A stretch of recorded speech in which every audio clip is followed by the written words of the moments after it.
ketahuilah tidak ada kemiskinan yang lebih parah ya daripada kebodohan.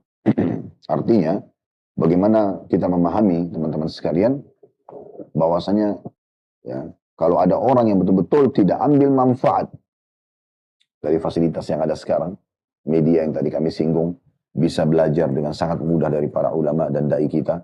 Dia juga bertetangga mungkin atau mengenal tapi tidak mengambil manfaat dari mereka, tidak bertanya hukum-hukum agama, tidak bisa membawa pada perubahan pada diri mereka. Semua ini sayang sekali. Nah ini, poin ini yang harus Anda fahami dulu, tertanam dalam diri Anda tentang kedudukan para ulama, sehingga Anda mudah nanti memotivasi anak-anak Anda, lalu kemudian Anda berinteraksi dengan para ulama tersebut, karena Anda tahu kedudukan mereka. Yuk jadi bagian dari dakwah kami. Dukung operasional dakwah dan sosial kami, raih pahala amal jariah yang terus mengalir sampai hari kiamat. Assalamualaikum warahmatullahi wabarakatuh. Alhamdulillah, tidak pernah berhenti lisan kita memuji dan memuja Allah atas segala nikmat yang Allah limpahkan kepada kita. Terutama tentunya nikmat Islam dan iman. Dan juga Allah masih memberikan kita umur pada hari ini, di mana kita bisa melanjutkan ta'lim kita. Dan insya Allah, mudah-mudahan kita terus sibuk dari amal soleh ke amal soleh yang lain, dari ketaatan dan ketundukan kepada Sang Pencipta Allah, kepada ketundukan dan ketaatan yang lainnya. Serta Allah jauhkan kita dari segala macam pelanggaran, dan juga tentunya kita berharap Allah Subhanahu wa Ta'ala selalu menyempurnakan nikmatnya kepada kita, baik di dunia ini maupun di akhirat. Dan kita berharap di akhirat nanti Allah memberikan kita surga firdausnya tanpa hisab. Allahumma amin. Teman-teman sekalian, kita pada pertemuan ini, ya, selain memuji Allah dan baca salawat pada Nabi SAW, kita akan melanjutkan bedah buku kita 100 ide praktis mendidik keluarga menjadi soleh. Dan ini ditulis oleh Abdul Latif bin Hajiz Al-Ghamidi. Dan kita sudah tahu tentunya pada pertemuan yang lalu kita sempat selesai atau menyelesaikan poin ke-93, yaitu tentang masalah bercanda dengan keluarga dengan sesuatu yang mubah, membuat mereka bahagia dengan sesuatu yang halal, agar mereka mengetahui bahwa agama ini mengandung kemudahan dan bahwa syariat ini berisi keluasan dan kelapangan. Dan ini juga poin tentunya tidak kalah penting. Bagaimana figur ayah, figur ibu ya, tidak selalu terbawa dengan ketegangan, tidak selalu terlihat sangar, tanda kutip di sini, tidak selalu terlihat emosional di depan anak-anaknya. Dimulai tentunya dari orang tua kepada anak-anak, agar kita selalu saja tampil di depan anak-anak itu ceria, baik, pendidik, pelindung, ya, tempat mereka bersandar. Dan ini poin sangat penting. Di saat Anda sukses di awal pendidikan mereka, di awal-awal umur mereka, poin ini, dan itu akan membawa ya, kepada muamalah atau interaksi kita dengan anak-anak di masa depan. Banyak orang tua di masa kecil, anak-anaknya selalu diisi dengan emosional, ya, kemudian selalu muka cemberut, ya, serem, menakutkan bagi anak-anaknya, karena yang ada adalah cuman selalu mereka salah dan salah, padahal mereka masih dalam tahap belajar, gitu ya. Akhirnya membuat di saat anak-anak ini sudah menemukan jati dirinya, seperti misalnya dia menemukan lingkungan, teman-teman ya, yang dia rasa mungkin mendukung dia, suka dengan dia misalnya, mensupport dia dalam kegiatan-kegiatannya, maka ini akan membuat anak-anak ini meninggalkan rumah. Karena mereka merasa mereka menemukan komunitas yang bisa mereka bersandar, mereka berlindung, dan kemudian mereka juga bisa menunjukkan kehebatan mereka, tanda kutip di sini ya. Kehebatan di sini maksudnya mereka punya keterampilan yang selama ini mungkin orang tua tidak pernah puji. Mereka punya satu kemampuan atau kelebihan yang mungkin itu kalau orang tuanya menggodoknya, tanda kutip, dari awal, pasti akan sangat besar efek manfaat di masa depan sang anak gitu ya.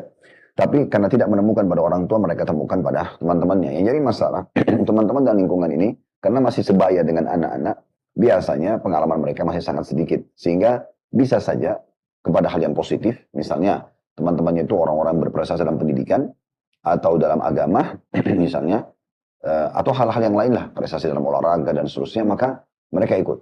Atau bisa saja prestasinya pada hal yang buruk, misalnya ugal-ugalan, ya, balap-balapan, tawuran, dan segala macam. Nah itu bisa saja juga itu terjadi.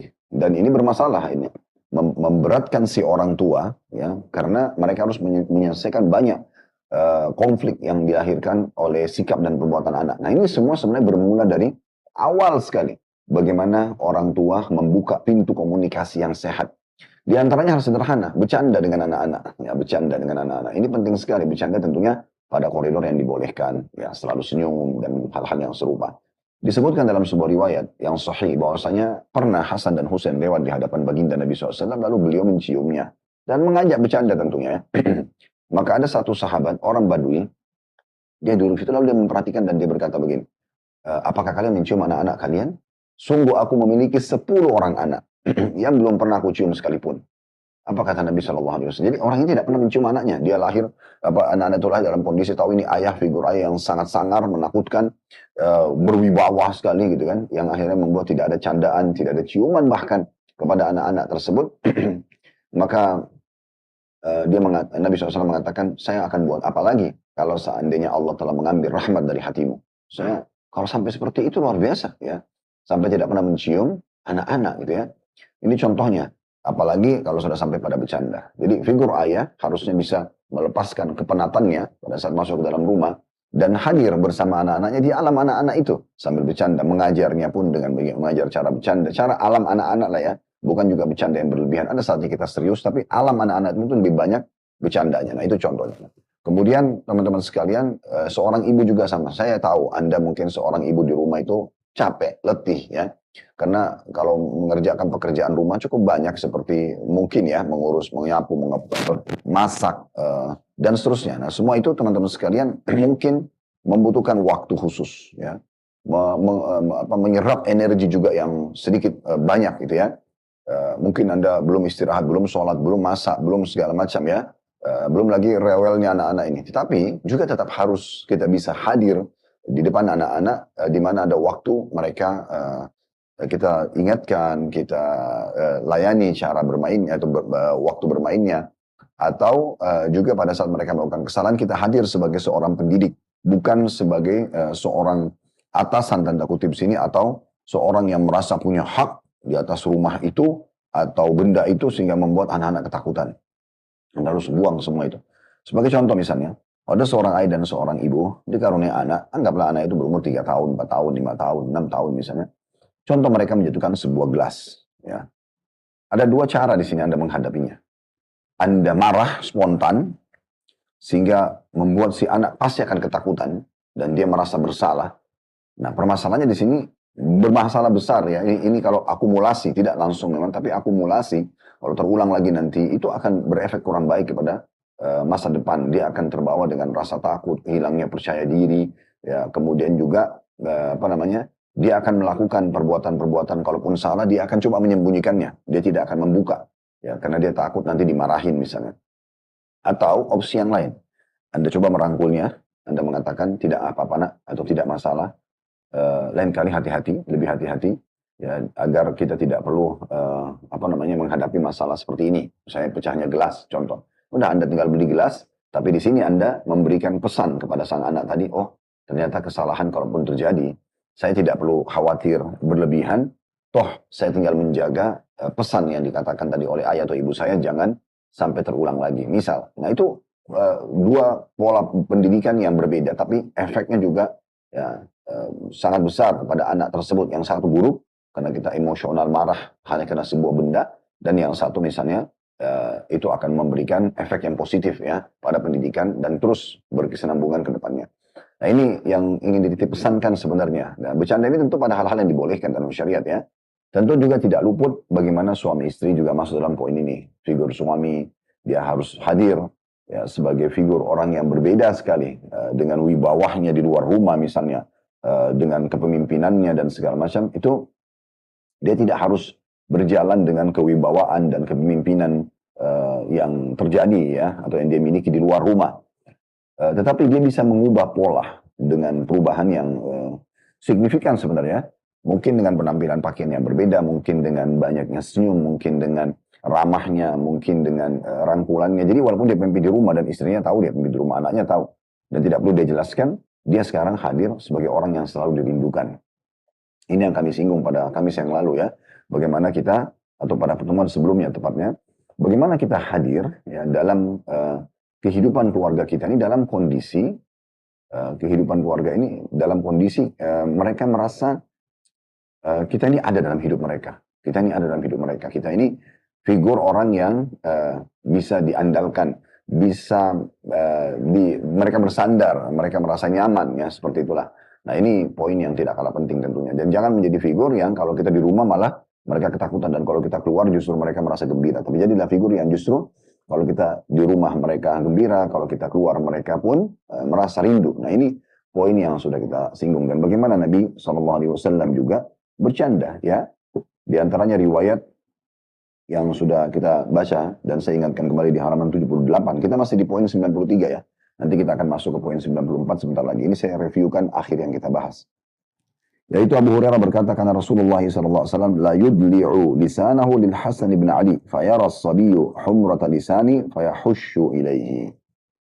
Atau fayahashu, ya tepatnya fayahashu ilaihi. Rasulullah SAW menjulurkan lidah beliau kepada Al-Hasan bin Ali radhiyallahu anhu, cucu beliau. Maka Al-Hasan melihat lidah beliau yang merah, lalu dia tertarik untuk memegangnya. Ini diriwayatkan oleh Ibnu Hibban, artinya bercanda dengan anak tersebut. Begitu juga Nabi SAW pernah mengajak istrinya Aisyah berlomba lari. Dan Aisyah di awal pernah pertandingan menang. Dan ini tentunya Nabi SAW cuma memberikan ya peluang, masukan kemudian dalam hati. Tentu Nabi akan selalu menang gitu ya. Tapi dalam waktu yang lain Nabi SAW mengajak lagi Aisyah berlari. Dan Nabi SAW memenangkan. Lalu beliau mengatakan, hadi bitilkas sabqah. Ya. Kemenangan ini adalah tebusan setimpal dengan kekalahan yang dulu. Nah, begitu Nabi SAW masuk dalam kehidupan istrinya, kehidupan anak-anaknya, ya, atau kehidupan ya orang-orang di sekitarnya, agar beliau terlihat orang yang sangat baik, orang yang sangat ramah. Ini membuat penerimaan pun sangat terbuka. Penerimaan pun sangat terbuka. Nah ini poin yang kita bahas pada pertemuan yang lalu. Ini poin terakhirnya ya, walaupun pertemuan yang lalu kita sempat bahas beberapa poin. Sekarang kita masuk teman-teman sekalian ke ide ke-94. Ini sangat penting sekali, yaitu mengunjungi para ulama, da'i, penuntut ilmu, orang-orang baik di rumah mereka dan tempat aktivitas mereka di bidang kebaikan dan dakwah, agar anak-anak bisa meneladani mereka, belajar dari mereka, dan bekerja sama dengan mereka.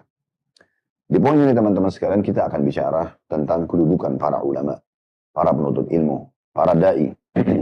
Mereka-mereka ini teman-teman sekalian adalah kita harus pahami baik-baik penyambung lidah Nabi SAW. Ya. Di muka bumi ini sering kami sampaikan di taklim-taklim kami ingatkan kembali. Ada dua jalan. Satu jalan yang benar, ya, dan itu pasti akan menuju ke surga di akhirat sana, itu jalan Allah Subhanahu Wa Taala. Jalannya Allah Subhanahu Wa Taala. Allah Subhanahu Wa Taala memberikan informasi kepada kita, memperkenalkan tentang dirinya melalui kitab Al-Quran yang turun. Dan juga manusia yang diutus oleh Allah Subhanahu Wa Taala, para nabi-nabi dan rasul ya, yang diutus, dan mereka ini yang menyambung ya atau menyampaikan kepada umat manusia apa yang diinginkan oleh Allah Subhanahu Wa Taala, apa yang diperintahkan, apa yang dilarang, ya dijelaskan semuanya. Orang-orang yang belajar dari nabi-nabi ini maka akan terbawa ke jalan Allah Subhanahu Wa Taala. Baik, setelah Nabi meninggal, dari siapa mereka belajar? Mereka belajar dari para ulama. Makanya kata Nabi SAW, al-ulama'u warathatul anbiya. Para ulama itu betul-betul pewaris para nabi. Ya. Mereka maksudnya penyambung lidahnya. Nabi sudah meninggal, Nabi Muhammad SAW sudah 1400 tahun. Lalu Anda tahu dari mana apa yang telah, atau apa yang beliau telah sampaikan kepada umat ini, atau apa yang telah beliau terima dari Allah SWT dan harus disampaikan kepada umat manusia. Dan itu selalu diestafetkan dari para ulama. Para sahabat Nabi, mereka para ulama muslimin, kemudian para tabi'in, tabi'in, terus sampai generasi nanti menjelang hari kiamat ya. Jadi para ulama ini penyambung lidahnya nabi ya, atau para nabi-nabi. Dan kata Nabi SAW, wa innal anbiya lam yuwarithu dinara wala dirhama, dan para nabi-nabi tidak pernah mewariskan dirham dan dinar, bukan uang yang kita bisa dapatkan dari para ulama nanti. Wa innama warathul ilm, tapi mereka mewariskan ilmu. Fa man akhadha bihadin wafir. Siapa yang mengambil ilmu dari para ulama itu, yang dinukil dari Nabi Muhammad SAW atau dari para nabi-nabi, maka dia telah mengambil bagian terbesar dalam hidupnya. Itu manfaat yang paling baik. Maka kita ke mereka, teman-teman sekalian. Dan orang yang menuju ke para ulama, dan sebelum sampai ke level ulama, mungkin di bawahnya ada da'i, ada penuntut ilmu, ya tetap aja. Mereka itu orang-orang yang mau meluangkan waktu dalam hidupnya untuk belajar agama ini, untuk menekuninya.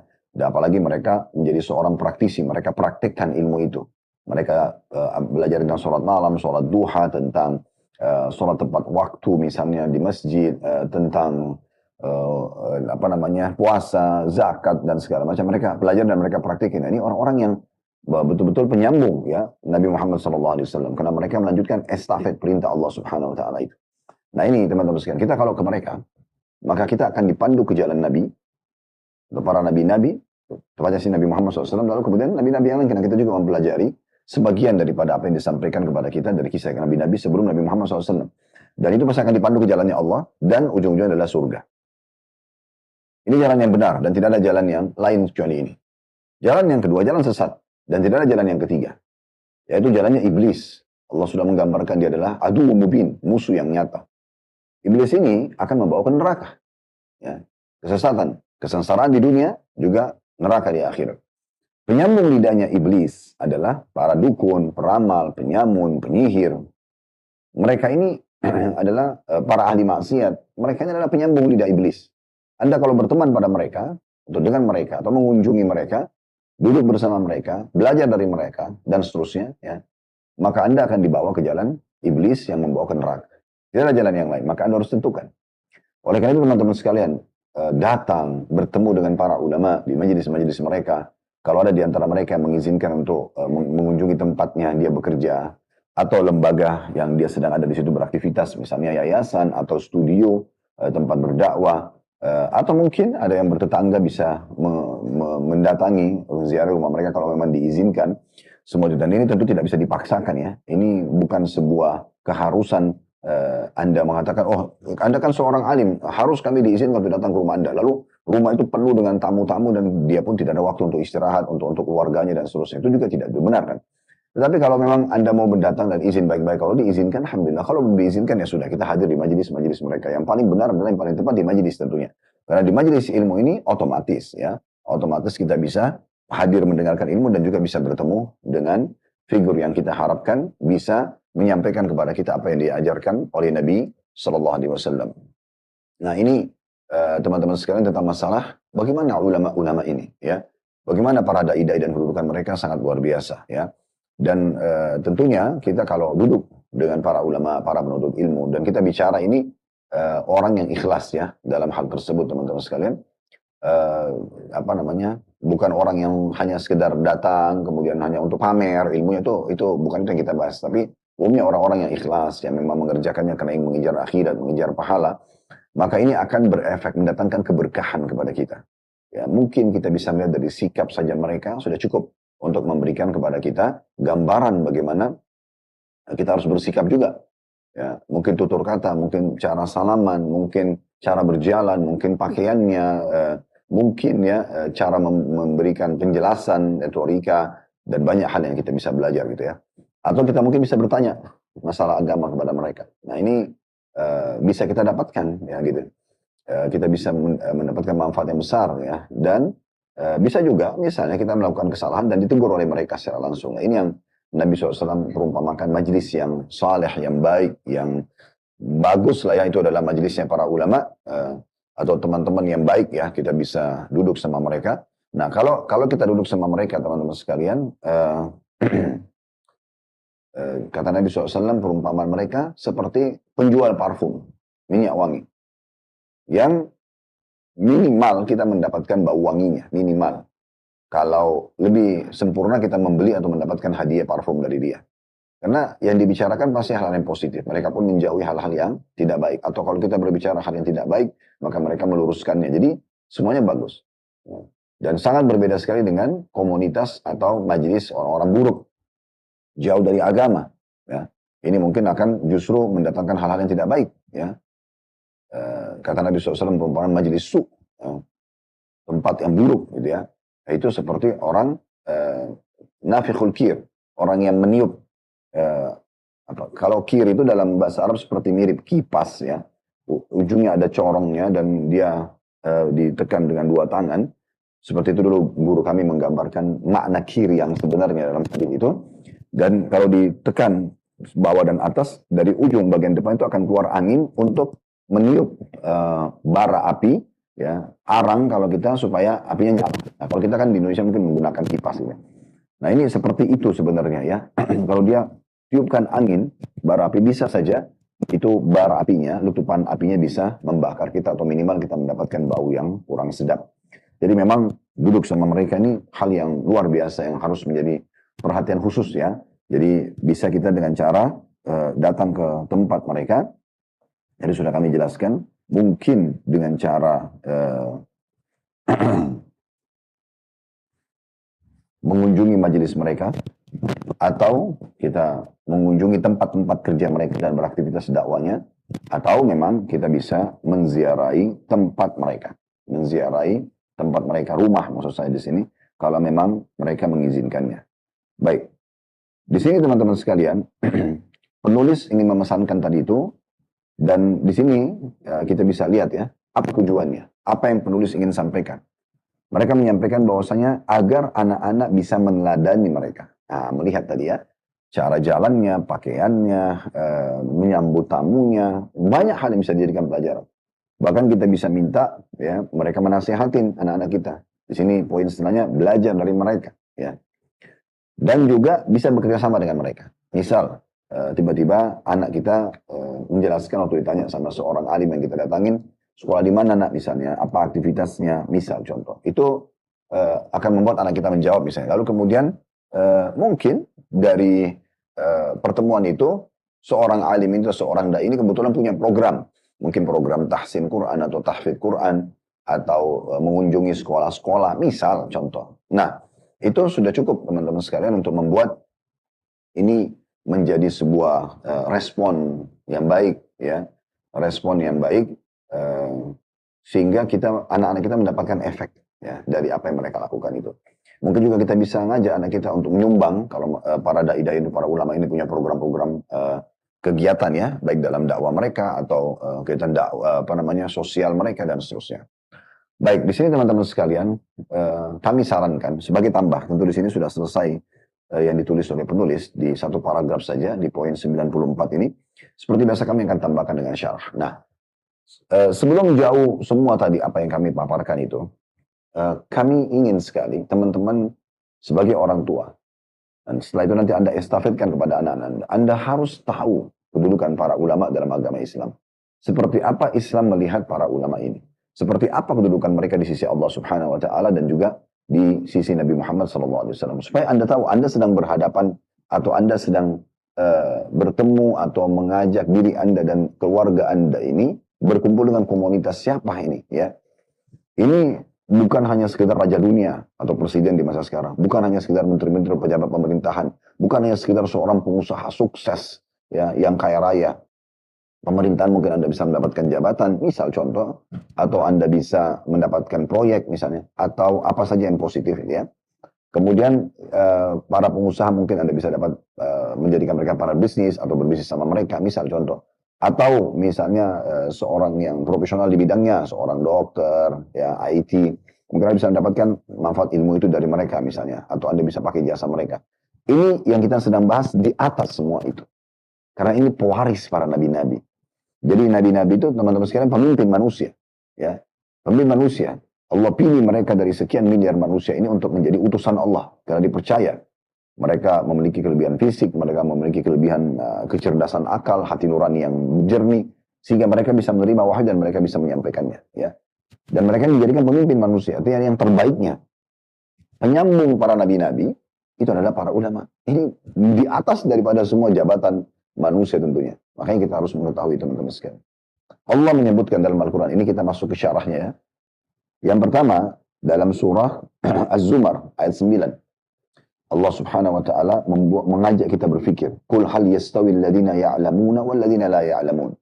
Apakah bisa disamakan orang-orang yang berilmu itu, para ulama, para dai itu, dengan orang-orang yang tidak mengetahui, khususnya selain profesi mereka? Apakah kalian mau samakan? Allah Subhanahu wa Ta'ala kasih tanda tanya di situ. Tidak akan sama. Seorang alim bisa menasehatin pejabat-pejabat sehingga mereka menjalankan tugas amanah dengan baik. Mereka bisa mendoakannya. Mereka bisa memandu ya apa yang Allah Subhanahu wa Ta'ala perintahkan dan apa yang Allah Subhanahu wa Ta'ala larang. Tapi belum tentu seorang pemimpin wilayah bisa menasihatin alim. Karena memang apalagi masalah agama, karena para alim lebih paham. Sementara bisa saja seorang alim itu menjadi seorang pejabat. Bisa saja. Mana itu lebih sempurna. Karena mereka sudah punya bekal ilmu agama. Nah gitu kan. Ini tentu tanpa merendahkan ya jabatan dan profesi selain alim. Tapi kita mau kasih gambaran gimana sih sebenarnya kedudukan alim itu. Seorang alim cukup ya bisa menguatkan dan memberikan penjelasan secara hukum syar'i kepada para pengusaha-pengusaha agar mereka sesuai dengan syariat Allah Subhanahu wa taala. Mereka membatasi diri pada yang dihalalkan dan menjauhi yang diharamkan, kan gitu. Itu bisa terjadi dari seorang alim. Seorang alim bisa memberikan penjelasan kepada para pemilik profesi, dokter dan yang semisalnya, agar mereka mengenal agama mereka dan mereka nanti membaut ya mengemas ya profesi mereka sesuai dengan apa yang Allah SWT ridhoi. Misal, bahkan seorang alim teman-teman sekalian bisa memotivasi 10.000 mujahid untuk berperang jalan Allah sehingga mati syahid. Seorang alim bisa menyabarkan 10.000 bahkan lebih daripada itu orang-orang miskin dalam cobaan dan ujian mereka. Jadi mereka ini sangat luar biasa ya. Kedudukan mereka bukan main-main, makanya Allah mengatakan apakah sama orang-orang yang alim itu dengan orang yang tidak alim? Orang yang mengetahui ilmu agama dengan tidak mengetahui. Al-Qurtubi, seorang ulama tafsir, mengatakan yang dimaksud dengan ayat ini adalah bagaimana atau sebagaimana tidak sama antara orang-orang yang tahu dan orang-orang yang tidak tahu, maka demikian pula tidak sama antara orang-orang yang taat dan maksiat. Ada juga yang mengatakan arti orang-orang yang tahu atau berilmu adalah orang-orang yang ilmunya bermanfaat dan dia mengamalkan ilmunya. Sedangkan orang yang ilmunya tidak bermanfaat dan dia tidak mengamalkannya, maka kedudukannya sama saja dengan orang-orang yang tidak tahu. Artinya di sini Imam Qurtubi rahimahullah menukil perkataan Az-Zajjaj rahimahullah tentang masalah makna, salah satu makna tafsir ayat ini. Ya artinya di sini orang yang berilmu ya, itu bisa saja dengan ilmunya dia jauh dari kemaksiatan, dia lebih dekat kepada Allah SWT dengan ketaatan. Dan karena ilmunya dia lebih tahu tata cara yang tepat atau mungkin yang afdal dalam sebuah ibadah, sehingga akhirnya dia bisa mendapatkan lebih banyak pahala karena teori yang mereka ketahui. Nah, itu. Kemudian di dalam hadis Nabi Muhammad SAW dengan sanad hasan sahih diriwayatkan Tirmidzi, kata beliau SAW, fadlul alimi ala al-abidi ka fadli ala adnakum. Perumpamaan orang-orang alim di antara kalian dengan orang yang abid. Abid suka ibadah tapi nggak punya ilmu. Adalah seperti keutamaanku dari orang yang paling rendah di antara kalian. Seorang alim, ya, kedudukannya itu Nabi SAW pertemukan dengan abid. Abid ini orang yang suka juga ibadah, tapi dia suka ibadah tapi nggak punya ilmunya. Atau bisa kita bahasakan orang umumnya kaum muslimin. Perbedaan alim dengan mereka, itu seperti perbedaan aku, kata Nabi SAW. Beliau menarik diri beliau dengan orang yang paling rendah dari kalian. Artinya kedudukannya luar biasa. Terlalu tinggi kedudukan seorang alim di dalam pandangan agama Islam. Di dalam ayat Al-Quran tadi sudah kita jelaskan dan juga dalam penyampaian Nabi Muhammad SAW.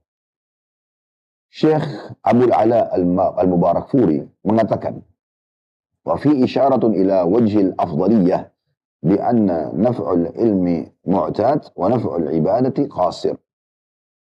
Ini akan menjadi isyarat bahwa sisi keutamaan karena manfaat ilmu itu berkepanjangan sedangkan manfaat ibadah itu hanya sangat terbatas. Maksudnya kenapa dikatakan alim itu lebih afdal daripada orang yang ibadah? Karena ilmu itu, kalau sekali dia milikin misalnya, dia bisa setiap saat praktikin ibadah dan dengan benar sehingga diterima. Dia bisa ajarkan setiap saat.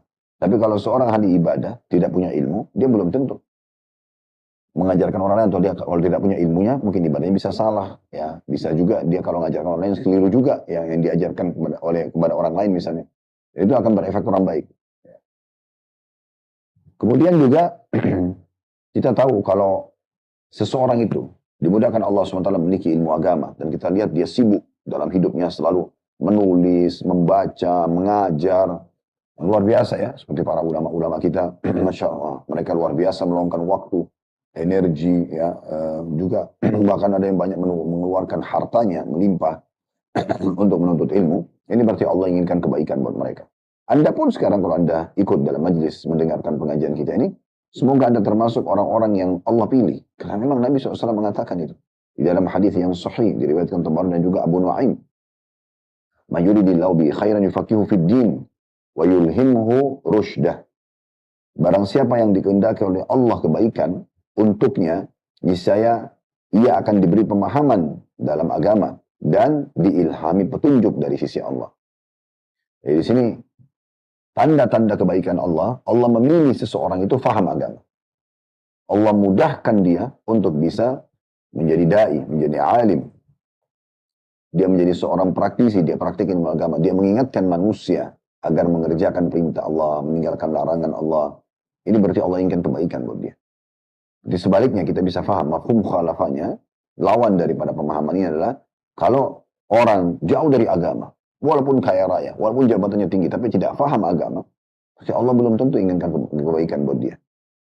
Karena kalau Allah inginkan, dengan apapun prestasi dunianya, dia selalu juga bertanya tentang agama. Nah ini yang membuat di masa dulu, di masa kaum salafus saleh, tidak pernah berhenti para raja-raja, ya, seperti kasus Sulaiman bin Abdul Malik, adiknya Hisham bin Abdul Malik, dan beberapa khalifah-khalifah yang hidup dulu, raja-raja dulu, mereka selalu kalau duduk selesai mengerjakan tugas mereka, mereka pasti minta supaya seorang alim didatangkan ke istana mereka, lalu memberikan nasihat, petua-petua, mengingatkan, atau mereka bertanya masalah hukum-hukum agama.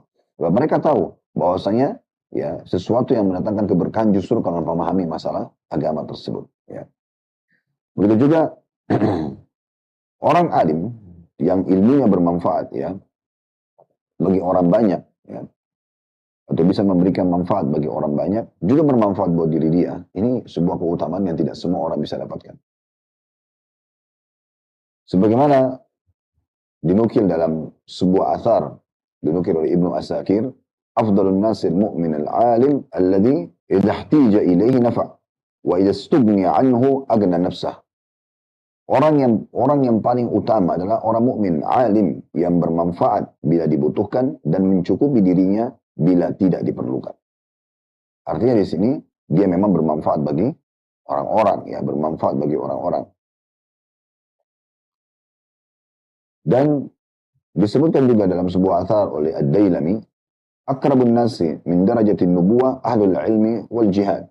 Ketahuilah orang yang paling dekat dengan derajatnya para nabi-nabi di dunia, kedudukannya perlu juga dimuliakan walaupun tidak sampai pada level nabi-nabi. Di akhirat derajat mereka sangat tinggi juga adalah para penuntut ilmu, para alim dan orang-orang yang berjihad.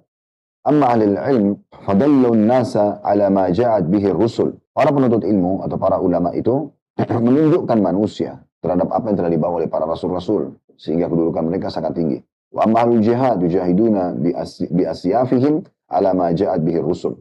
Sementara orang-orang yang jihad, mereka berperang dengan pedang-pedang mereka untuk menerapkan apa yang dibawa oleh para rasul.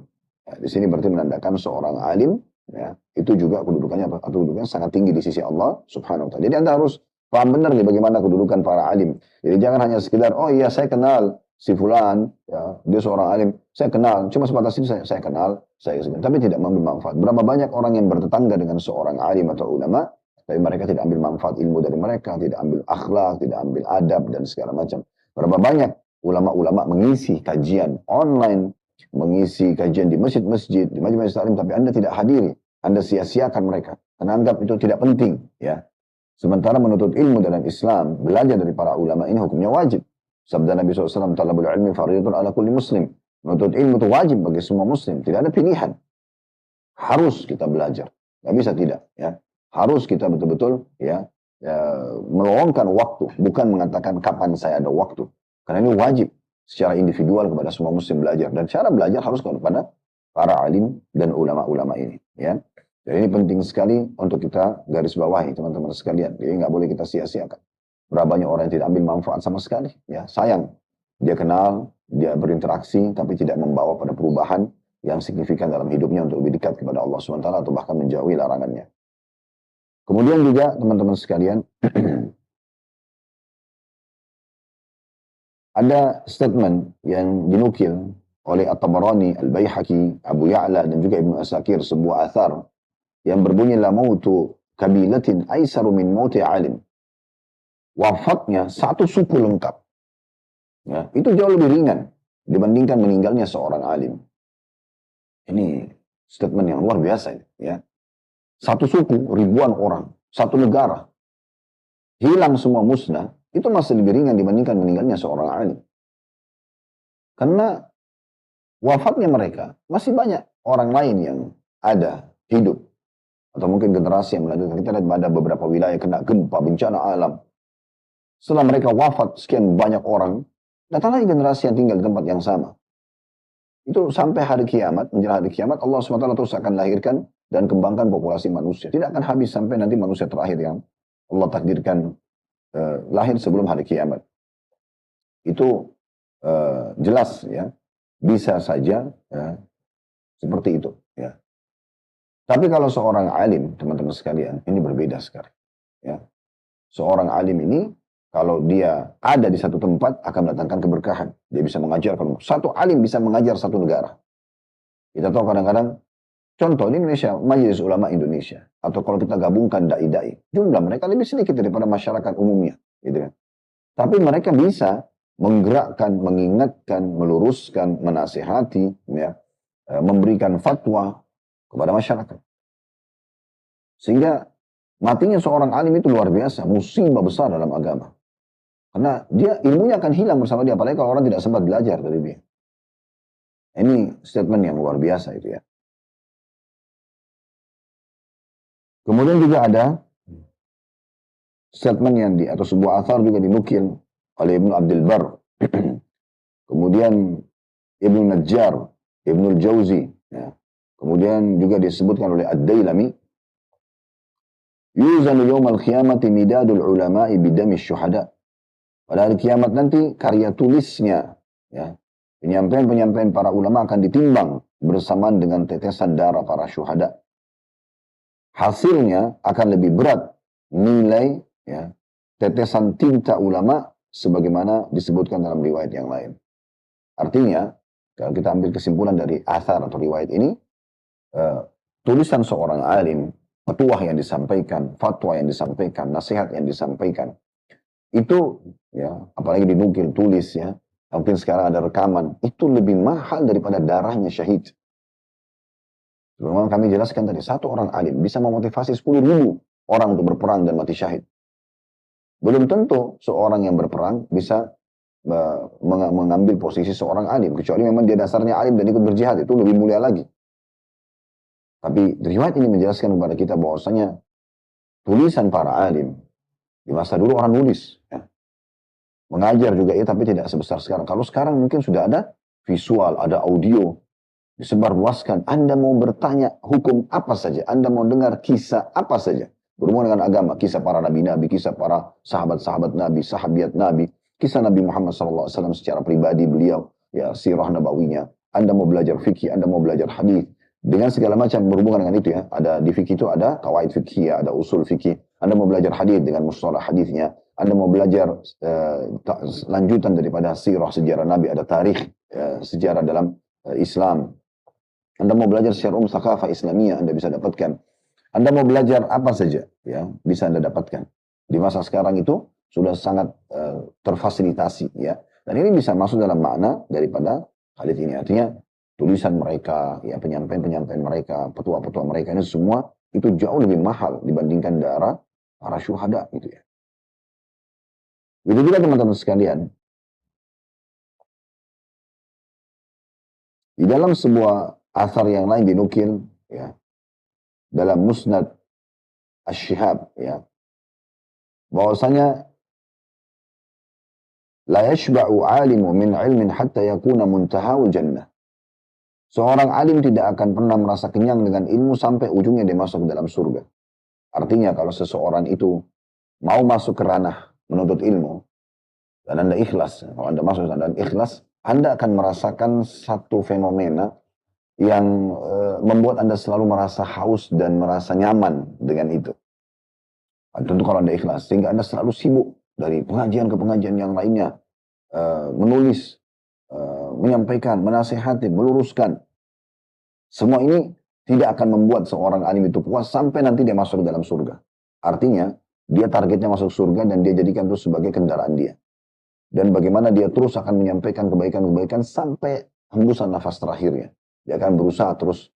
Bagaimana kita lihat Nabi Yakub alaihissalam diceritakan dalam Al-Quran. Pada saat mau wafat dia panggil anak keturunannya. Ya. Kemudian dia mengingatkan agar beriman kepada Allah SWT. Kita tahu dalam Al-Quran digambarkan Luqman Al-Hakim menasihati anaknya. Ya.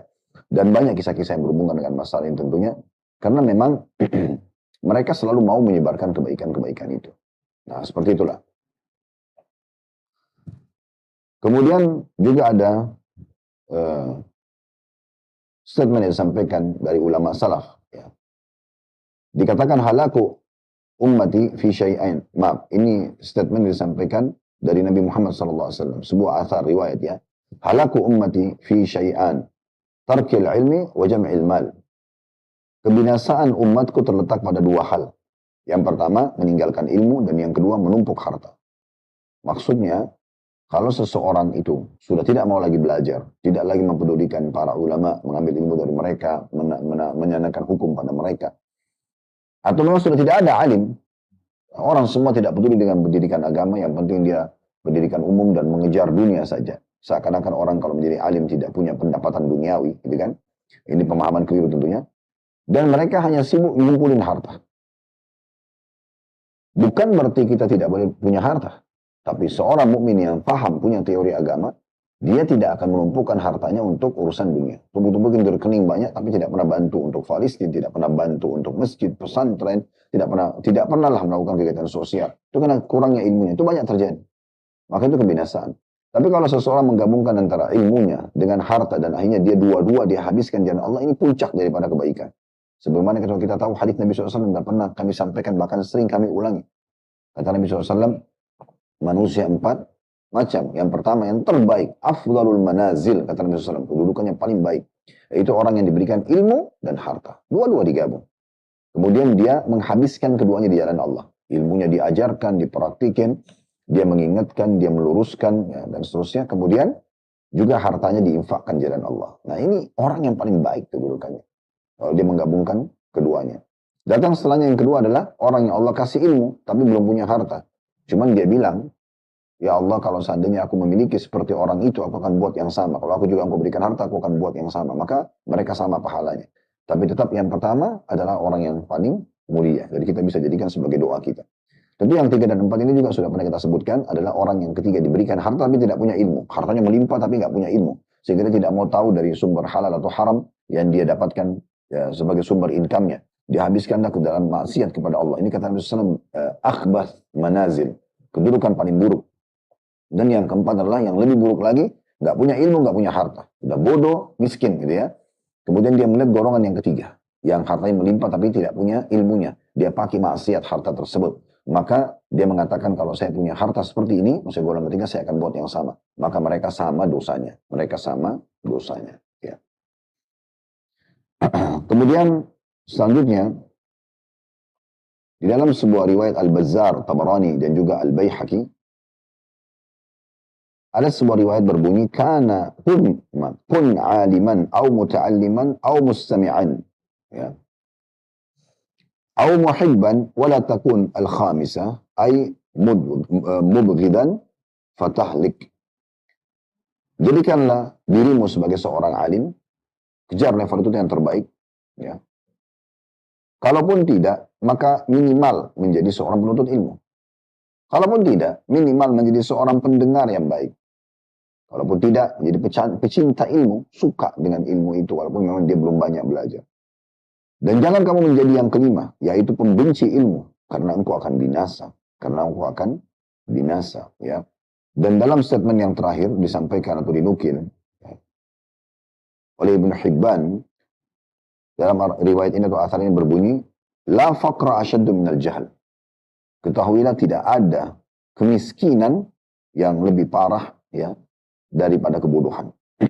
Artinya, bagaimana kita memahami teman-teman sekalian, bahwasanya ya, kalau ada orang yang betul-betul tidak ambil manfaat dari fasilitas yang ada sekarang, media yang tadi kami singgung, bisa belajar dengan sangat mudah dari para ulama dan dai kita. Dia juga bertetangga mungkin untuk mengenal, tapi tidak mengambil manfaat dari mereka. Tidak bertanya hukum-hukum agama. tidak bisa membawa pada perubahan pada diri mereka. Semua ini sayang sekali. Nah ini, poin ini yang harus Anda fahami dulu, tertanam dalam diri Anda tentang kedudukan para ulama, sehingga Anda mudah nanti memotivasi anak-anak Anda, lalu kemudian Anda berinteraksi dengan para ulama tersebut, karena Anda tahu kedudukan mereka.